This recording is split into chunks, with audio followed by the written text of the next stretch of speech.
Railway वित्त Shyam YouTube channel पर आप सभी लोगों का स्वागत है। आज के इस वीडियो के माध्यम से मैं आप सभी लोगों के लिए एसएससी, एमटीएस और हवलदार भर्ती परीक्षा 2025 को ध्यान में रखते हुए जो हमारी पीवाईक्यू प्रश्नों की सीरीज चल रही है, उस सीरीज में आज का अपना ये सेट संख्या हो जाती है 38 और आज का जो पेपर हो जाता है वो पेपर 19/5/2023 की द्वितीय पाली का ये पेपर हो जाता है। तो आज की पाली में जो जीके के 25 प्रश्न पूछे गए थे वो मैं आपको इस वीडियो के माध्यम से कवर कराने वाला हूं। तो आज की इस वीडियो को आपको शुरू से लेकर के एंड तक है फुल वॉच करते रहना है। वीडियो पसंद आए तो प्लीज़ वीडियो को लाइक और चैनल को सब्सक्राइब करना बिल्कुल है ना भूलें।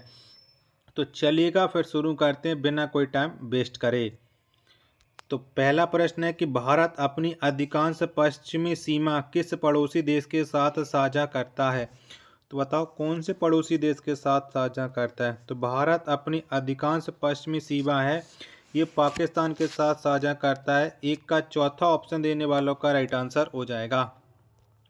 2 नंबर का प्रश्न है कि निम्नलिखित में से कौन से कारक जनसंख्या के वितरण को प्रभावित करते हैं। तो बताओ कौन से कारक करते हैं, ये आपको बताना है। तो जलवायु करता है, मृदा करता है, भौगोलिक स्थिति करती है, जल करता है, यानी चारों करते हैं। अब चारों कौन से वाले विकल्प हैं, तो ये चौथे वाले विकल्प में 2 का चौथा ऑप्शन देने वालों का राइट आंसर हो जाएगा। प्रश्न संख्या 3 है आपके सामने कि ब्रजभूषण काबरा का संबंध निम्नलिखित में से किस वाद्य यंत्र से है। तो बताओ कौन से वाद्य यंत्र से ये ब्रजभूषण काबरा संबंध रखते हैं। 3 का राइट आंसर क्या हो जाएगा। तो इनका संबंध हो जाता है गिटार से। 3 का दूसरा ऑप्शन देने वालों का राइट आंसर हो जाएगा। प्रश्न संख्या 4 है आपके सामने कि संस्कृत भाषा डॉट डॉट भाषा परिवार का हिस्सा है। तो बताओ कौन से भाषा परिवार का हिस्सा है संस्कृत। 4 का राइट आंसर क्या हो जाएगा। तो ये हो जाता है भारत यूरोपीय। 4 का पहला ऑप्शन देने वालों का राइट आंसर हो जाएगा।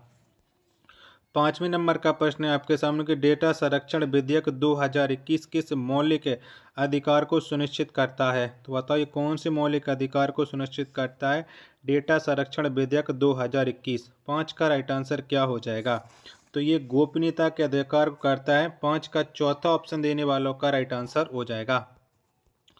6वें नंबर का प्रश्न केलुचरण महापात्र निम्नलिखित में से किस नृत्य शैली से संबंधित एक जानी मानी शख्सियत है। तो बताओ केलुचरण महापात्र का संबंध किससे हो जाएगा। 6 का आंसर आपको देना है। 6 के चारों ऑप्शन आपके स्क्रीन पर शो रहे हैं। तो इनका संबंध हो जाता है उड़ीसी से। 6 का पहला ऑप्शन देने वालों का राइट आंसर हो जाएगा। आशा और उम्मीद करता हूँ यहाँ तक जो प्रश्न मैंने कराए आपको पसंद आ रहे होंगे। तो प्लीज़ आप लोगों ने वीडियो को लाइक और चैनल को सब्सक्राइब है वो जरूर कर रखा होगा। 7वें नंबर का प्रश्न है निम्नलिखित में से तब क्या होता है जब दो टेक्टोनिक प्लेटें अलग अलग गति से एक दूसरे के आगे बढ़ रही होती हैं। तो बताओ तब क्या होता है। 7 का राइट आंसर क्या हो जाएगा। तो तब भूकंप आता है। दूसरा ऑप्शन देने वालों का राइट आंसर हो जाएगा। 8वें नंबर का प्रश्न है कि निम्नलिखित में से कौन सी वास्तुकला औरंगजेब की पत्नी दिलरास बानो बेगम का स्मारक है। तो बताओ कौन सी वास्तुकला है। 8 का राइट आंसर क्या हो जाएगा। 8 के चारों ऑप्शन आपके स्क्रीन पर शो रहे हैं। तो ये हो जाएगा बीबी का मकबरा। दूसरा ऑप्शन देने वालों का राइट आंसर हो जाएगा। प्रश्न संख्या 9 है आपके सामने कि भारत के किसी राज्य के राज्यपाल के रूप में नियुक्त होने के इच्छुक व्यक्ति की न्यूनतम आयु कितनी होनी चाहिए। तो बताओ कितनी होनी चाहिए। 9 का राइट आंसर क्या हो जाएगा। 9 के चारों ऑप्शन आपके स्क्रीन पर शो रहे हैं। तो ये 35 साल होने चाहिए। 9 का तीसरा ऑप्शन देने वालों का राइट आंसर हो जाएगा। प्रश्न संख्या 10 है आपके सामने कि एक आवेशित वस्तु द्वारा किसी दूसरी आवेशित अथवा अनावेशित वस्तु पर लगाया गया बल डॉट डॉट कहलाता है। तो बताओ ये बल क्या कहलाता है। 10 का राइट आंसर क्या हो जाएगा। 10 के चारों ऑप्शन आपके स्क्रीन पर शो रहे हैं। तो ये स्थिर वैद्युत बल कहलाता है। 10 का दूसरा ऑप्शन देने वालों का राइट आंसर हो जाएगा। 11 नंबर का प्रश्न है कि भारतीय संविधान का अनुच्छेद 19 से 22 निम्नलिखित में से किस मौलिक अधिकार से संबंधित है। तो बताओ कौन से मौलिक अधिकार से अनुच्छेद 19-22 संबंध रखता है। 11 का राइट आंसर क्या हो जाएगा। 11 के चारों ऑप्शन आपके स्क्रीन पर शो रहे हैं। तो ये हो जाएगा आपका स्वतंत्रता का अधिकार। दूसरा ऑप्शन देने वालों का राइट आंसर हो जाएगा। 12 नंबर का प्रश्न है आपके सामने कि कोबे ब्रायंट डॉट डॉट खेल के प्रसिद्ध खिलाड़ी थे। तो बताओ कोबे ब्रायंट का संबंध कौन से खेल से हो जाएगा? 12 का राइट आंसर आपको देना। तो ये बास्केटबॉल से संबंधित हो जाते हैं। 12 का पहला ऑप्शन देने वालों का राइट आंसर हो जाएगा। वीडियो पसंद आ रही होगी तो प्लीज़ वीडियो को लाइक और चैनल को सब्सक्राइब करना ना भूलें।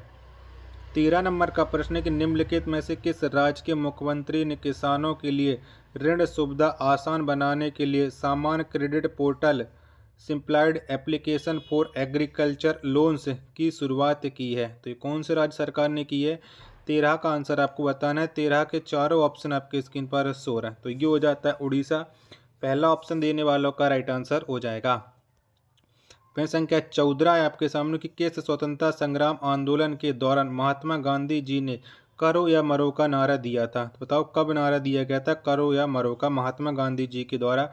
14 का राइट आंसर क्या हो जाएगा? 14 के चारों ऑप्शन आपके स्क्रीन पर शो रहे हैं। तो ये दिया गया था भारत छोड़ो आंदोलन के समय। चौथा ऑप्शन देने वालों का राइट आंसर हो जाएगा।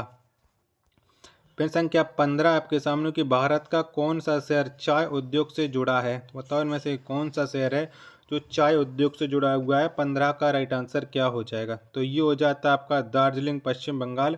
15 का तीसरा ऑप्शन देने वालों का राइट आंसर हो जाएगा। प्रश्न संख्या 16 आपके सामने कि हैलोवीन हर वर्ष डॉट डॉट को मनाया जाता है। तो बताओ कब मनाते हैं हैलोवीन? 16 का राइट आंसर क्या हो जाएगा? तो ये 31 अक्टूबर को मनाया जाता है। 16 का चौथा ऑप्शन देने वालों का राइट आंसर हो जाएगा। प्रश्न संख्या 17 है आपके सामने कि a brief history of time पुस्तक किसने लिखी है? तो बताओ किसके द्वारा ये पुस्तक लिखी गई है? A brief history of time. 17 का राइट आंसर क्या हो जाएगा? 17 के चारों ऑप्शन आपके स्क्रीन पर शो हो रहे हैं। तो ये स्टीफन हॉकिंग। पहला ऑप्शन देने वालों का राइट आंसर हो जाएगा। वीडियो पसंद आ रही होगी तो प्लीज़ वीडियो को लाइक और चैनल को सब्सक्राइब करना ना भूलें।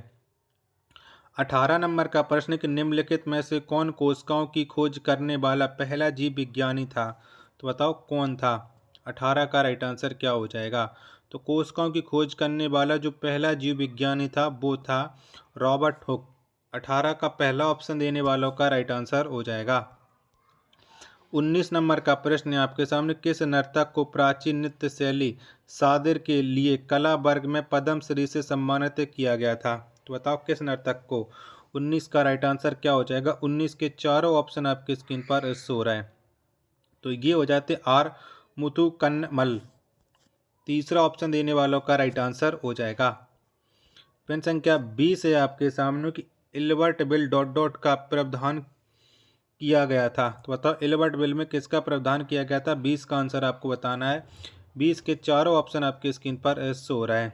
तो ये हो जाता है आपका ब्रिटिश और भारतीय न्यायाधीशों के बीच समानता। 20 का दूसरा ऑप्शन देने वालों का राइट आंसर हो जाएगा। 21 नंबर का प्रश्न है आपके सामने कि निम्नलिखित में से कौन सा वनस्पति जगत लिवरबर्ट और मॉस में विभाजित है? तो बताओ कौन विभाजित है? 21 का राइट आंसर क्या हो जाएगा? 21 के चारों ऑप्शन आपके स्क्रीन पर शो हो रहे हैं। तो ये ब्रायोफाइटस है। 21 का चौथा ऑप्शन देने वालों का राइट आंसर हो जाएगा। 22 नंबर का प्रश्न है आपके सामने कि अलीवर्दी खान के बाद डॉट डॉट बंगाल का नवाब बना। तो बताओ कौन बना था? 22 का राइट आंसर क्या हो जाएगा? तो अलीवर्दी खान के बाद जो बंगाल का नवाब बना था वो सूरजदौला बना था। 22 का पहला ऑप्शन देने वालों का राइट आंसर हो जाएगा। प्रश्न संख्या 23 है आपके सामने कि निम्न में से कौन ओलंपिक पदक जीतने वाला पहला भारतीय और एशियाई टेनिस खिलाड़ी था? तो बताओ कौन था? 23 का राइट आंसर क्या हो जाएगा? 23 के चारों ऑप्शन आपके स्क्रीन पर शो हो रहे हैं। तो ओलंपिक पदक जीतने वाला पहला भारतीय और एशियाई टेनिस खिलाड़ी था लिएंडर पेस। 23 का चौथा ऑप्शन देने वालों का राइट आंसर हो जाएगा। अगला प्रश्न आ जाता है प्रश्न संख्या आपके सामने 24 है कि नाबार्ड 1982 में भारत सरकार द्वारा स्थापित एक शीर्ष वित्त संस्थान है। नाबार्ड में आर का क्या अर्थ है? तो बताओ क्या हो जाएगा? आर का आपको फुल फॉर्म बताना है। 24 का राइट आंसर क्या हो जाएगा? 24 के चारों ऑप्शन आपके स्क्रीन पर शो रहे हैं। तो ये हो जाएगा आपका रूरल। पहला ऑप्शन देने वालों का राइट आंसर हो जाएगा। प्रश्न संख्या 25 और अंतिम प्रश्न कि मध्य प्रदेश का गांधी सागर बांध निम्नलिखित में से किस नदी पर बना है? तो बताओ कौन सी नदी पर बना है गांधी सागर बांध? तो ये चंबल नदी पर बना है। 25 का पहला ऑप्शन देने वालों का राइट आंसर हो जाएगा। वीडियो पसंद आई होगी तो प्लीज़ वीडियो को लाइक और चैनल को सब्सक्राइब करना बिल्कुल है ना भूलें। मिलते पर अपने एक और नेक्स्ट वीडियो के साथ, तब तक के लिए धन्यवाद।